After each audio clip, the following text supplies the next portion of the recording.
अस्सलाम वालेकुम नाज़रीन, प्रोग्राम डिस्कशन विद सॉल्यूशन के साथ मैं हूं आपका मेज़बान मुदस्सिर हुसैन। नाज़रीन, प्रोग्राम डिस्कशन विद सॉल्यूशन में हम आज बात करेंगे उस ख़त की, और ख़त के हवाले से कुछ अहम बातें। यकीनी तौर पे पाकिस्तान की सियासत में बड़ा अहम एक पहलू आ चुका है इस ख़त के बाद, और ख़ास तौर पे सियासी पार्टीज़ और बिलखुसूस तहरीक इंसाफ की जानिब से ये शिकवा किया जा रहा है कि इस ख़त के बाद कोर्ट्स का जो रवैया है या कोर्ट्स का जो किरदार है वो बड़ा मशकूक सा होता जा रहा है। तो ये सारी सूरत हाल पे हमने देखा कि चीफ जस्टिस सुप्रीम कोर्ट के साथ मुलाकात भी हुई वज़ीर आज़म शहबाज शरीफ की, और इस मुलाकात के बाद ये तय किया गया कि एक रिटायर्ड जज पर मुश्तमिल एक कमेटी बनाई जाए और उसके बाद फिर तहकीकात करवाई जाए। मेन इशू क्या है? मेन इशू ये है कि क्या अदारों की मुदाखलत है? अगर अदारों की मुदाखलत है तो उस सूरत में अदलिया के पास ऐसा क्या इख्तियार है कि जिसके तहत वो कुछ कर सकते हैं? इस सारी सूरत हाल पे आज के इस प्रोग्राम में हम बातचीत करेंगे। असलम खोखर हमारे साथ मौजूद हैं। आप कोर्ट की रिपोर्ट्स बड़ी करते काफ़ी अरसे से कर रहे हैं, और इनका ताल्लुक समा टीवी से भी है, और कोर्ट्स की रिपोर्ट्स के साथ साथ ख़ास तौर पे आजकल जो तहरीक इंसाफ और बिलखुसूस बानी तहरीक इंसाफ इमरान खान से मुतल्लिक जो केसेस चल रहे हैं उसकी प्रोसीडिंग्स जो होती हैं उसको भी भरपूर तरीके से कवर करते हैं। तो इनसे मालूम करेंगे कि ये जो ख़त है इसके पीछे असबाब क्या हैं, क्या ये हकीकत पे मबनी है, और इतने अरसे से वो खुद भी रिपोर्टिंग कर रहे हैं, तो क्या ये मुमकिन हो सकता है कि अदारों के मुदाखलत कोर्ट्स के मामलात में है कि नहीं? खौफ साहब, बहुत बहुत शुक्रिया, आपने अपना वक्त दिया।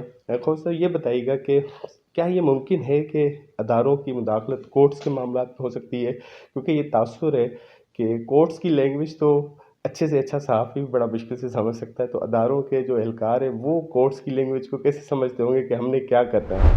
मुदस्सिर साहब, आपका बहुत शुक्रिया, आपने मुझे इस अपने प्रोग्राम में जो है वो मौका दिया बोलने का। देखिए जी, रिपोर्टिंग हम करते हैं कोर्ट्स में, हम देख रहे हैं, और ख़ास तौर पे मैं डिस्ट्रिक्ट कोर्ट कवर करता हूँ, जुडिशल कम्प्लेक्स जो है वो कवर करता हूँ। और जब से मैंने मतलब मुझे ये बीट वगैरह दी गई है, तो तब से हुआ यूँ कि खान साहब के केसेस ही शुरू हो गए। बानी पीटीआई के जो केसेस हैं वो चल रहे हैं, वो हम वहाँ पे देखते रहे। आपको याद होगा कि तोशाखाना केस में जो है वो सबसे पहले ज़फ़र इकबाल सेशन जज थे जो केस सुन रहे थे। फिर ऐसा हुआ कि एकदम से कुछ बातें शुरू हुई, और फिर उसके बाद उन्होंने जो है वो केस से अलग हो गए। फिर उसके बाद हुमायूं दिलावर साहब जो है वो केस में आए।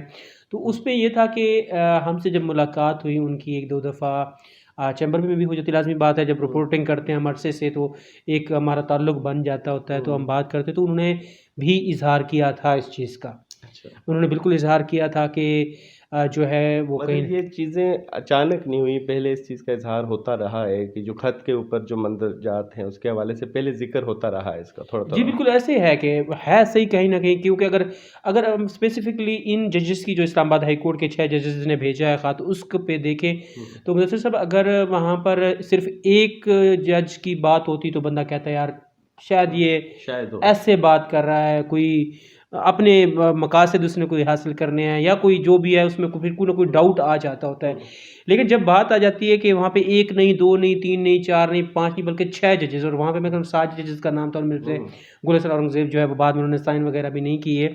तो अच्छा, फिर उसमें ये एक और चीज़ होती है, मैं उस दिन बात सुन भी रहा था, कहीं पे भी आ रहा था कि वहाँ पर एक होती है कि जो सच्चाई की कुछ अलामात जो होती हैं वो सामने आना शुरू हो जाती हैं। उसमें सबसे बड़ी बात यही है कि एक जज नहीं था, 6 जजेस ने बात की। फिर ये है कि ये मामला इन जजेस के हद तक अगर मैं बात करूँ तो ये सिर्फ़ अचानक नहीं सामने आया कि बस जी उन्होंने एकदम से सारे इकट्ठे हो, उन्होंने ख़त लिखा जी मुदाखलत हो रही है, हमसे फ़ैसले तब्दील कराए जा रहे हैं, हुँ, और हम जो आज़ाद तरीके से फ़ैसले नहीं कर रहे। हुँ, बल्कि ये मामला जो है वो आपके साबका चीफ जस्टिस जनाब उमर अता बंदियाल के दौर से भी है, चल रहा है। और फिर यहाँ पे जो इस वक्त इस्लामाबाद हाई कोर्ट के चीफ जस्टिस हैं जनाब उमर फ़ारूक साहब, हुँ, उनके भी जो है वो आमिर फ़ारूक साहब, माज़रत के साथ जस्टिस आमिर फ़ारूक जो हैं, हुँ, उनके दौर से उनको भी वो बाकायदा वक्तन-फ़वक्तन वो बताते रहे हैं, और ये एक तकरीबन 1 साल या उससे ज़्यादा का टाइम हुआ है, वो मुसलसल बताते रहे हैं। और फिर हमें अच्छा, ये देखा कि अभी जो एक रिसेंटली खबर आई कि इस्लामाबाद हाई कोर्ट के जज के ही हुँ, रूम में एक जो है वो कैमरे का इंकशाफ हुआ कि वहाँ पे हुँ, जो है वो कैमरा लगा। फिर एक जज के घर में क्रैकर का भी हुँ, मामला हुआ। हुँ। तो किसी हद तक लगता है कि अब जजेस ने जिस तरह स्टैंस लिया है कि भी मुदाखलत का अच्छा, कहीं ये इस दफ़ा हुआ है या माज़ी में भी हुआ होगा आपके ख़्याल में? नहीं, मैं तो फिर ये समझता हूँ कि माज़ी में भी हुआ होगा, लाज़मी बात है, हुआ अच्छा, होगा। मतलब ये पहली रिवायत नहीं है। पहली रिवायत नहीं है। ये इस चीज़ से भी हट के कि ये सिर्फ़ पहली दफ़ा ऐसा होने जा रहा है, नहीं, ऐसा बिल्कुल भी नहीं है, हुँ, बिल्कुल नई बात भी नहीं है। अच्छा, अच्छा, फिर ये होता है मुदस्सिर साहब, कुछ चीज़ें होती हैं हम इजहार राय की आज़ादी की भी बात अगर मैं इसमें शामिल करूँ तो नहीं है। हमें सीधी सी बात है, अगर हम रिपोर्टर हैं तो हम बहुत सारी चीज़ें भी देख रहे होते हैं लेकिन हम उनको रिपोर्ट नहीं कर सकते होते। और इसी तरह ये मामला में मुझे ऐसे ही लगता है। अच्छा, कुछ लोग एतराज़ कर रहे थे कि जनाब अब चीफ जस्टिस साहब ने कहा कि सॉरी जजेस ने कहा कि जी हमारे जो रिश्तेदार हैं उनको उठाया गया, उनको मारा पीटा गया या उनका कोई अगवा किया गया, किसी के नौकर को उठा लिया गया, तो भाई उन्होंने FIR दर्ज क्यों नहीं कराई। तो भी मामला मेरा उनसे भी सवाल यही है कि भाई जब एक जज जिससे अवाम को तवक्को होती है कि वो हमारा फैसला करेंगे, उनके साथ जुल्म होता है, वो अपनी अरदास लेकर, वो अपनी गुजारिश लेकर, वो अपनी दरख्वास्त लेकर उनके पास पहुंचते हैं, अगर वो जब हम कहें कि जब हम आज़ाद नहीं हैं तो फिर वो मैं कैसे कह सकता हूँ कि फिर वो पर्चा करवाने जाएं तो उनका पर्चा भी हो जाए। वो मतलब मजबूरी भी हो सकती है। अच्छा, दूसरी ये चीज़ बताइएगा कि एक अमूमन तासुर है अवाम में ना कि ये जो कोई डिक्टेशन वो दी जाती है, मिसाल के तौर में मेडिकल से रिलेटेड हूँ तो मैं डिक्टेट कर सकता हूँ कि ये मेडिसिन ले, ये मेडिसिन ले। अदारे के लोग अदलिया से मतलब कि या तो अवेयर हैं बहुत ज़्यादा, कोई अगर कोई हैं तो वो तभी डिक्टेशन दे सकते हैं ना, फ़लाँ क्लास के तहत फ़लाँ कानून के तहत आप फिर डिक्टेशन देंगे, ये ऐसे करें ऐसे करें। इसका मतलब डिक्टेशन अगर कोई देता भी है कोई अदारे के ज़रिए तो वो किसी कानूनी माहिरीन के ज़रिए देता है। वैसे सब इस मामले में यकीन आप ये कहना चाह रहे हैं कि अगर कोई चीज़ ऐसा कुछ हो रहा है, कुछ मुदाखलत हो रही है तो वो यकीन वो लोग जो है वो वो भी कानूनी अदलिया के ज़बान वो भी अदलिया कानून के ही होंगे ना, अगर डिक्टेशन दे रहे हैं। कानूनी ज़बान जानते हैं या कुछ है। अब सच जो होता है वो बड़ा कड़वा भी होता है और यहाँ पे बोलना बड़ा मुश्किल भी है। मैं इसका बरमला इज़हार करता हूँ इस सही। चीज़ का। कोर्ट में समटाइम ऐसा होता है कि हम केस सुन रहे होते हैं, वहाँ पे प्रोसिक्यूशन भी होती है, वहाँ पे जो होता है वो मुल्ज़िम के वकला भी होते हैं और वो जब बात कर रहे होते हैं, वो जब दलाल दे रहे होते हैं तो फिर जज जो सामने बैठा होता है उसके एक्सप्रेशन से भी बहुत सारी चीज़ें वाज़ेह हो जाती है।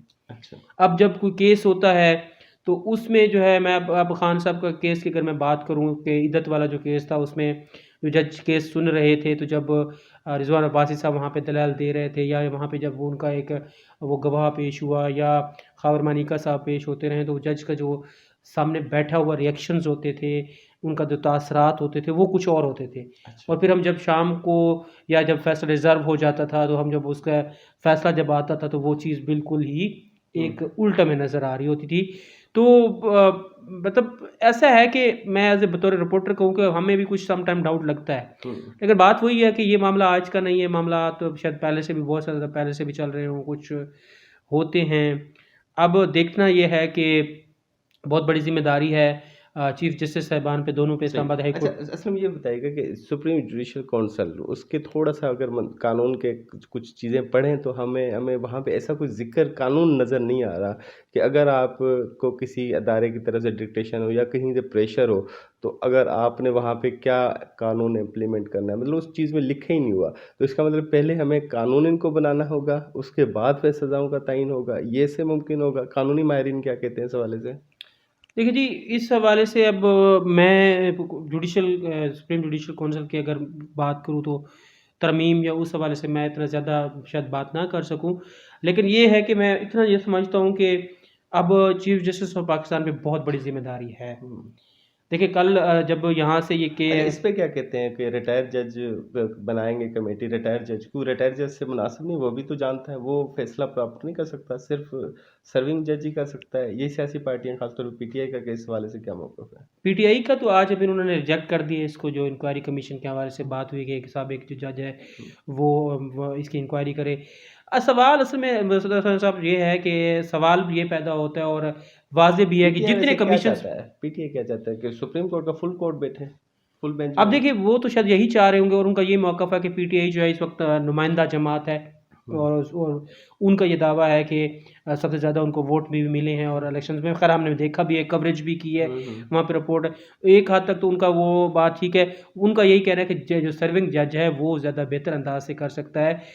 बात वही आ जाती है कि शायद वही समझते हैं कि उन पे भी इन्फ्लुएंस हो और फिर वो भी खुली तो तरीके से। आपके ख्याल में हुकूमत ने क्यों नहीं फुल कोर्ट की तरफ, या अदलिया ने या चीफ जस्टिस ने क्यों नहीं किया होगा? इसके पीछे क्या वजूहात हो सकती हैं आपके ओपिनियन में एज ए रिपोर्टर? मैं तो ये समझता हूँ कि थोड़ा सा वो बैक फुट पे चले गए, मुझे ये लग रहा है गवर्नमेंट की यार।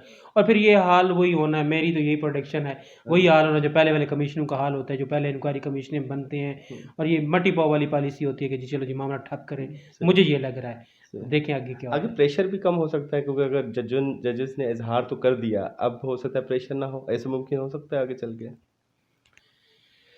देखिए जी, किसी हद तक हो तो सकता है कि अगर खुलेआम एक चीज़ या सामने आई। आर्जी तौर पे होगा कुछ अरसे के लिए।